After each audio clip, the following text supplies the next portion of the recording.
پیارے نبی حضرت محمد صلی اللہ علیہ وآلہ وسلم نے فرمایا، تم لوگوں کی تکلیفوں کو دور کرو گے، اللہ تعالیٰ تمہاری تکلیفوں کو دور کرے گا۔ تم لوگوں کو تکلیف دو گے، اللہ تمہیں تکلیف دے گا۔ ایک حدیث پاک کا مفہوم ہے، جس نے مسلمان کو تکلیف دی یوں سمجھا کہ مجھے محمد کو تکلیف دی، جس نے محمد کو تکلیف دی یوں سمجھو خدا کو تکلیف دی، جس نے خدا کو تکلیف دی ہے اس کا فیصلہ اللہ تعالیٰ نے جہنم کر دیا ہے۔ ہمیں بھی چاہیے کہ ہم لوگوں کی تکلیفوں کو دور کریں۔ ایک انسان کی زندگی بچانا یوں سمجھو کہ پورے انسانیت کی زندگی بچانے کے برابر ہے۔ ہمیں بھی چاہیے کہ ہم بھی لوگوں کی زندگیاں بچائیں۔ جو زندگی بچاتا ہے پھر اللہ تعالیٰ اس پر رحمت کی بارش کر دیتا ہے۔ اللہ تعالیٰ تو رحم کرنے والی ذات ہے، اللہ تعالیٰ بہت بڑی ذات ہے۔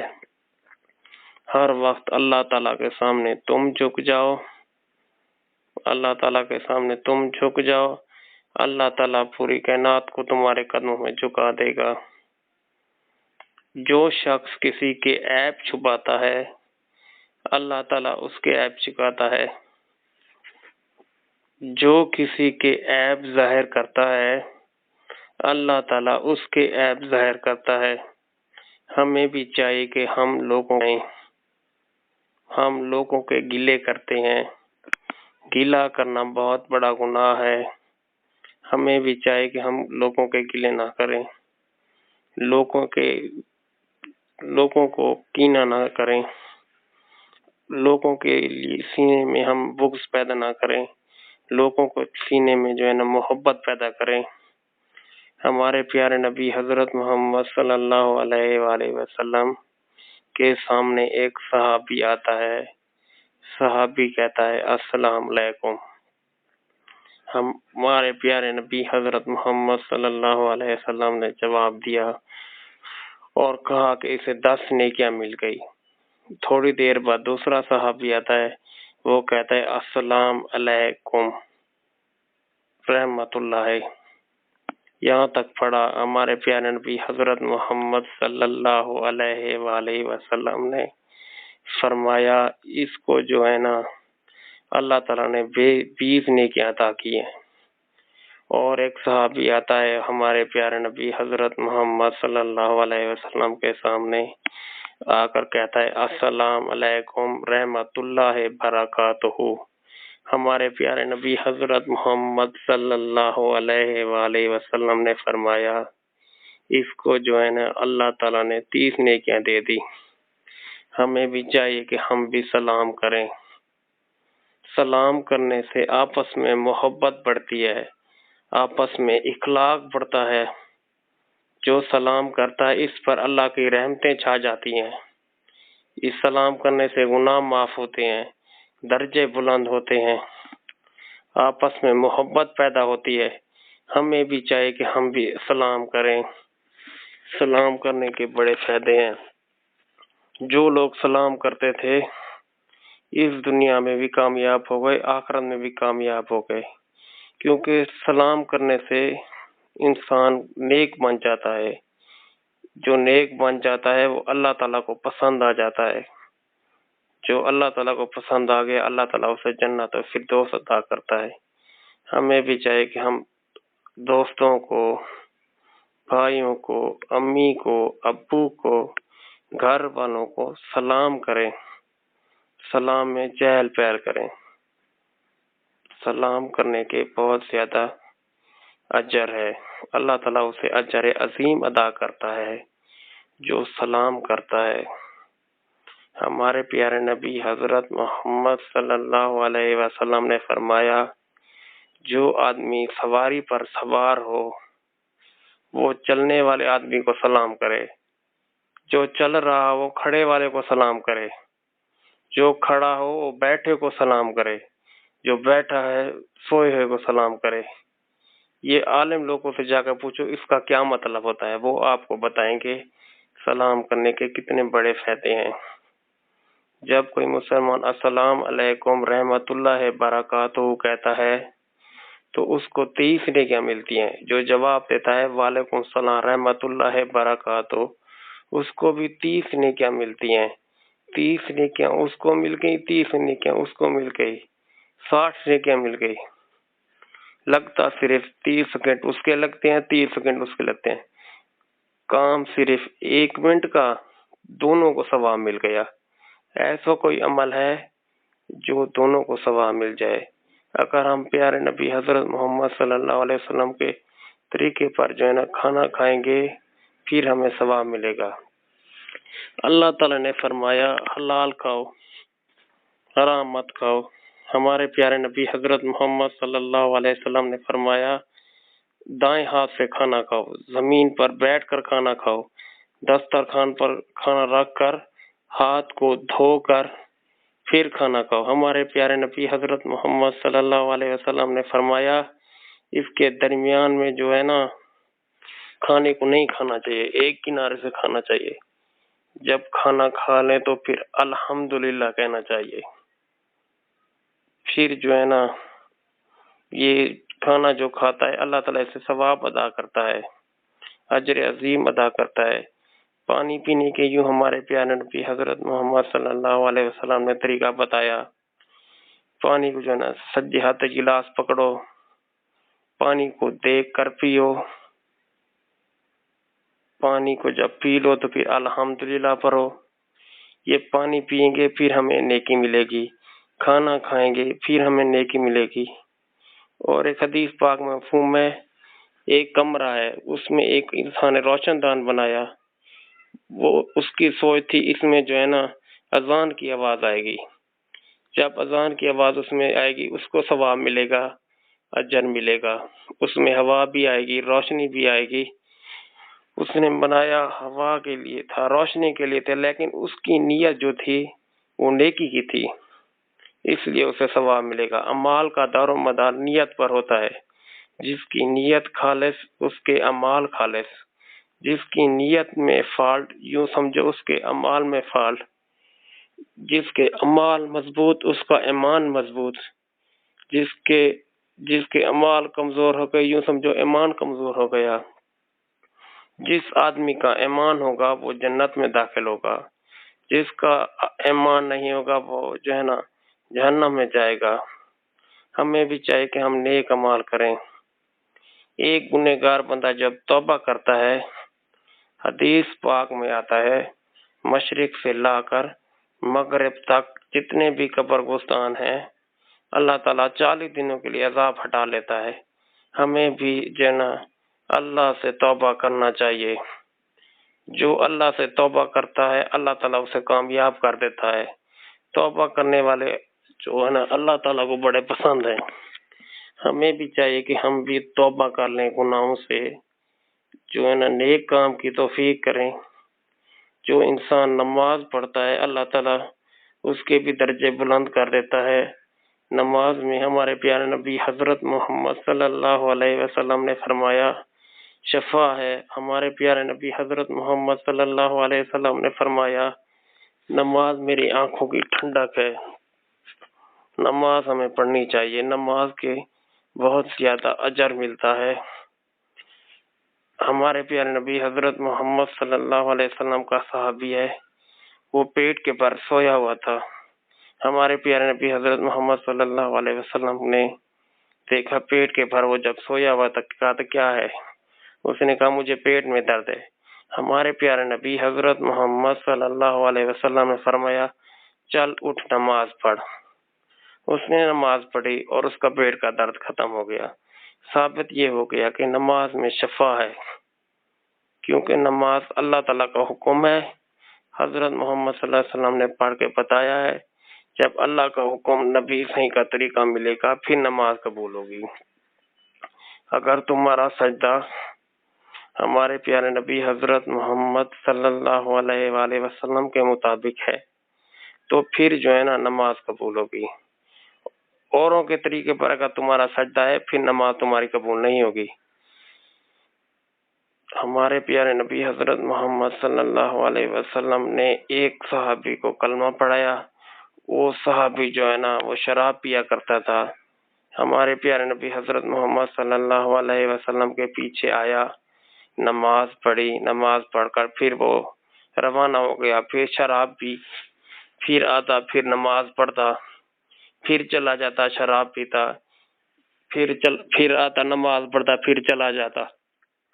ایک دن وہ جا رہا تھا، سامنے ایک بوڑھا سا آدمی آیا، اس کی بڑی خوبصورت آنکھیں تھی، بڑے خوبصورت ہونٹ تھے، بڑا خوبصورت تھا۔ اس نے اسے سوال کیا، تم کہاں جا رہے ہو؟ اس نے کہا، میں شراب پینے جا رہا ہوں۔ اس نے اسے تھپڑ مارا، وہ وہیں پر بے ہوش ہو گیا۔ پھر وہ جو بے ہوش ہو گیا، اسے جب ہوش آیا، وہ ہمارے پیارے نبی حضرت محمد صلی اللہ علیہ وآلہ وسلم کے سامنے آیا اور کہنے لگا، ایسا میں رات جا رہا تھا، ایک آدمی مجھے ملا، اس نے شراب پینے جا رہا تھا، اس نے تھپڑ مجھے مارا، میں بے ہوش ہو گیا۔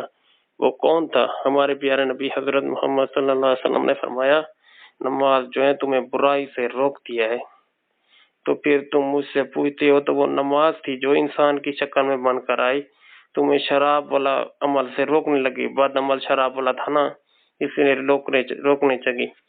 ہمیں بھی چاہیے کہ نماز پورے کاموں سے ہمیں روکتی ہے، بے حیائی سے روکتی ہے، نماز میں سکون ہے، نماز میں حیا ہے، نماز میں ایمان ہے۔ جو نماز پڑھتا ہے اللہ تعالیٰ کو وہ پسند آ جاتا ہے۔ جو دن میں 5 نمازیں پڑھتا ہے اللہ تعالیٰ اسے 5 انعام دیتے ہیں۔ سب کو پہلے اللہ تعالیٰ اس کے رزق کی تنگی کو ہٹا دیتے ہیں، اور رزق دینے والی ذات اللہ ہی کی ہے۔ رزق جو دیتا ہے اللہ ہی دیتا ہے، یہی ہمارا ایمان بن جائے۔ اور یہ دیکھیں، یہ جانور جو ہے، یہ کتے ہیں، بلے ہیں، یہ جو ہے انہوں نے کبھی تگاریاں نہیں اٹھائی، کہیں کی کسی کی دکان پر جا کر مزدوری نہیں کی، کسی کی دکانوں پر جا کر بیٹھے نہیں، اللہ تعالیٰ نے ان کو یوں ہی رزق دے دیا۔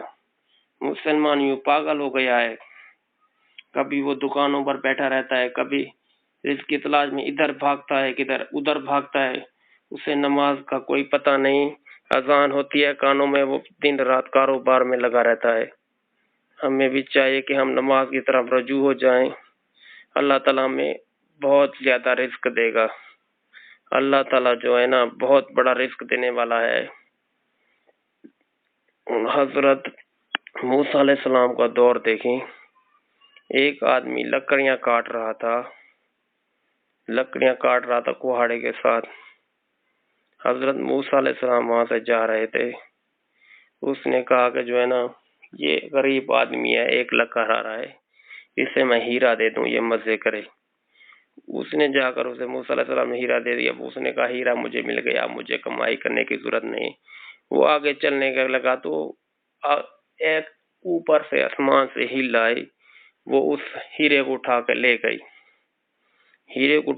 وہ ہیرا ختم ہو گیا۔ اگلے دن وہ لکڑیاں کاٹ رہا تھا، موسیٰ علیہ السلام اسے ملے، جو ہے تو کیا کر رہا ہے، میں نے تجھے ہیرا دیا تھا، تو پھر جو ہے نا یہاں پر لکڑیاں کاٹ رہا ہے کیا؟ وہ کہنے لگا وہ ہیرا جو ہل لے گئی، پھر ایک اور ہیرا دے دیا۔ پھر وہ کہنے لگا میرے بڑے مزے ہو گئے، میں اس ہیرے کو چھپا کے لے جاؤں۔ اس نے کھیسے میں ڈالا، وہ جانے لگا، اسے ایک ندی پار کرنی تھی، ندی میں ایسے جمپ لگایا، وہ کھیسے سے ہیرا نکلا، پانی میں چلا گیا، پانی گندا تھا، وہ ہیرا نظر نہ آیا۔ پھر جو ہے نا وہ پھر اداس ہو کے گھر چلا گیا۔ پھر آیا، اسے تیسرا ہیرا دیا۔ موسیٰ علیہ السلام نے پہلا بھی تم نے گم کر دیا، دوسرا بھی گم کر دیا، تیسرا بھی اب تمہیں میں دے رہا ہوں، اب اس کا خیال کرنا۔ وہ گھر لے کے چلا گیا، اس نے جا کے وہاں بخارے میں رکھ دیا، اپنی بیوی کو ڈھونڈنے لگا۔ نال والی ہمسائی آئی، وہ جا کے اٹھا، وہ کیا چیز چم کری ہے، وہ ہیرا لے کے چلی گئی۔ جب وہ گھر والی کو لے کے گیا، آج میری اتنی کمائی ہوگی، میں بہت کروڑوں پتی ہوگا، میں امیر ہو گیا، میں یہاں ہو گیا، میں وہاں ہو گیا، آج جائے تو ہیرا کے نہ ہو۔ تو اس گھر والے نے کہا تم پاگل ہو گئے، کہاں سے ہیرا ہے، یہاں وہاں یہاں۔ اس کا موسیٰ علیہ السلام نے مجھے دیا تھا، میں نے یہیں رکھا تھا۔ پھر وہ اگلے دن پھر لکڑیاں کاٹ رہا تھا، حضرت موسیٰ علیہ السلام کی ملاقات اس آدمی سے ہوئی۔ جب ملاقات تو اس نے کہا کہ ہیرا تم نے گم کر دیا، سارے ہیرے گم کر دیے۔ پھر اللہ تعالیٰ نے کہا میں نے ہیروں میں رزق نہیں رکھا، تم اس کو یوں کرو کچھ پیسے دے دو۔ اس نے جو ہے نا کچھ پیسے دے دیے موسیٰ علیہ السلام نے، وہ آگے چلا گیا، اس نے جا کر اس کی مچھلی خریدی، مچھلی جب خریدی وہ گھر چلا گیا، گھر والی نے کہا اسے تم اس درخت کے اوپر چڑھ جاؤ، کچھ لکڑی کاٹ کر لے آؤ۔ جب وہ لکڑی کاٹنے لگا تو دیکھا کہ اوپر ایک ہیرا پڑا ہوا ہے، وہ ہیرا اٹھانے لگا، کہنے لگا چور مل گیا، چور مل گیا۔ نال جب ہمسائے تک آواز پہنچی تو وہ بھی جو ہے نا ہیرا لے کر آ گئی۔ پہلا ہیرا درخت کے اوپر پڑا ہوا تھا، دوسرا ہمسائے دے گئی۔ جب اس کی گھر والی نے مچھلی کا پیٹ چاک کیا تو تیسرا ہیرا بھی اسے نکل آیا۔ اللہ تعالیٰ نے کہا میں ہیروں میں رزق نہیں رکھا، رزق میں نے اپنے پاس رکھا ہے، رزق کا مالک بھی میں ہوں، زندگی کا بھی مالک میں ہوں، موت کا بھی مالک میں ہوں۔ میں جس کو چاہوں زندگی دے دوں، جس کو چاہوں موت دے دوں، مجھ سے پوچھنے والا کوئی نہیں۔ اللہ ہی خالق ہے اور کوئی خالق نہیں، اللہ ہی مالک ہے اور کوئی مالک نہیں، اللہ ہی رازق ہے اور کوئی رازق نہیں، نفع کا نقصان بھی اللہ ہے، نقصان کی مالک بھی اللہ ہے۔ اب حضرت علی رضی اللہ تعالیٰ ایک دفعہ چھت پر بیٹھے تھے، نیچے سے ایک یہودی آیا، یہودی کہنے لگا تم کہتے ہو نفع کا نقصان بھی اللہ ہے، نقصان کا بھی مالک اللہ ہے، نفع نقصان کا مالک اگر ہے، تم ایسے کرتے ہو، تم اس چھت سے جمپ لگا دو، اگر تمہارے ہاتھ پاؤں بچ گئے تو پھر میں کہوں گا نفع نقصان کا مالک اللہ ہے۔ حضرت علی رضی اللہ تعالیٰ نے کہا، کہنے لگے کہ جو ہے نا نفع کے نقصان کا مالک اللہ ہے، میں تمہارے کہنے پر اوپر سے کیوں جمپ لگاؤں، یہ میری زندگی ہے، میں اپنے آپ کو کیوں تکلیف دوں، کیوں نقصان دوں، نفع نقصان کا مالک اللہ ہے۔ ایک دفعہ حضرت علی رضی اللہ تعالیٰ عصر کی نماز پڑھنے جا رہے تھے، ایک یہودی نے جا کر پکڑ دیا، پکڑ کر سوال کرنے لگا۔ سوال یہ تھا وہ کون سے بچے ہیں جو انڈے دیتے ہیں، وہ کون سے بچے ہیں جو بچے دیتے ہیں، وہ کون سے جانور ہیں جو انڈے دیتے ہیں، وہ کون سے جانور ہیں جو بچے دیتے ہیں۔ حضرت علی رضی اللہ تعالیٰ نے کہا وہ جن کے کان اندر کو ہیں وہ جانور انڈے دیتے ہیں، جن کے کان باہر کو ہیں وہ جو ہے نا بچے دیتے ہیں۔ اس نے یہ جب بات سنی اسی وقت کلمہ پڑھ کر مسلمان ہو گیا۔ ہمیں بھی چاہیے کہ ہم جو ہے نا حضرت علی رضی اللہ تعالیٰ کی سیرت پر عمل کریں، ان کی سیرت بہت بڑی تھی۔ اسی نے کسی شاعر نے کہا تھا کتنا سونا لگتا ہے نام علی دا، کتنا بلند لگتا ہے نام علی دا، کتنا بلند لگتا ہے نام علی دا، اے داڑھی مون کیا جانے مقام علی دا، اے داڑھی مون مقام کیا جانے علی دا۔ حضرت علی رضی اللہ تعالیٰ کی بہت بڑی سیرت تھی، جس نے ان کی سیرت پر چلے وہ بھی کامیاب ہو گئے۔ حضرت علی رضی اللہ تعالیٰ کے دور میں لوگ کہنے لگے مشکل کشا حضرت علی رضی اللہ تعالیٰ، دو آدمی تھے وہ کہنے لگے مشکل کشا حضرت علی رضی اللہ تعالیٰ۔ حضرت علی رضی اللہ تعالیٰ نے روکا لیکن وہ نہ مانے۔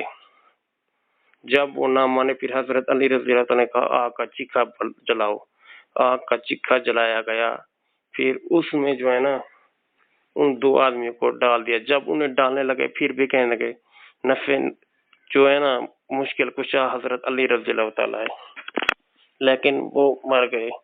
کچھ لوگ ہیں کہتے ہیں مشکل کشا حضرت علی رضی اللہ تعالیٰ ہے، نفع نقصان کا مالک حضرت علی رضی اللہ تعالیٰ ہے، یوں لوگ کہتے ہیں، لیکن حدیث پاک میں آتا ہے ہمارے پیارے نبی حضرت محمد صلی اللہ علیہ وسلم نے فرمایا مدد مانگنی ہے تو اللہ سے مانگو اور کسی سے نہ مانگو، جو اللہ تعالیٰ سے مدد مانگتا ہے اللہ تعالیٰ اسے کامیاب کرتا ہے۔